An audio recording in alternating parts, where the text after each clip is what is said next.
Thinking about the definition of radioiodine-refractory disease is very important. I think especially for the medical oncologists, because medical oncologists don't necessarily deal with that question on a regular basis.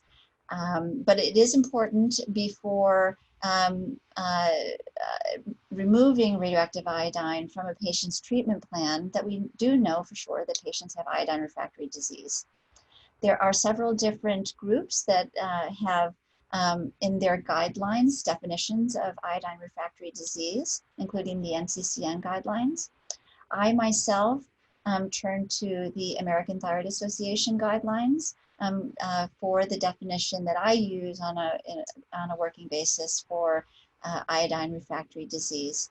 And basically, don't quote me on this, but to sum it up, if patients have known structural disease that can be seen on CT scans or MRIs, and there is no uptake in that tumor of radioactive iodine, that's iodine refractory disease. If there is uptake of radioactive iodine in some of the structural disease, but not other structural disease, that also is iodine refractory disease, according to the ATA guidelines. There are also patients with metastatic or local regionally recurrent differentiated thyroid cancer who take up radioactive iodine, but after treatment dose of radioactive iodine still progress anyway. Those patients also are considered to have iodine refractory disease. So we should consider not just did they get radioactive iodine in the past, but what was the dose of radioactive iodine? Was it a treatment dose or was it a low dose scan dose of radioactive iodine?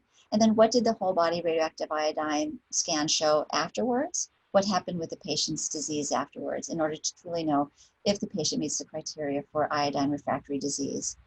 The other thing that I do is, as a medical oncologist, if there's any lack of clarity at all, or if I don't have the data, I have a conversation with the patient's endocrinologist to make sure that we're all on the same page and that I understand the disease as a medical oncologist.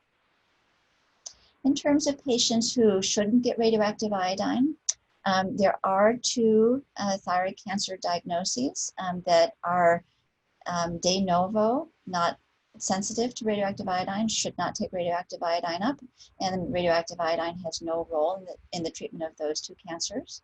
Those two diagnoses are anaplastic or undifferentiated thyroid cancer, and then the other diagnosis is medullary thyroid cancer.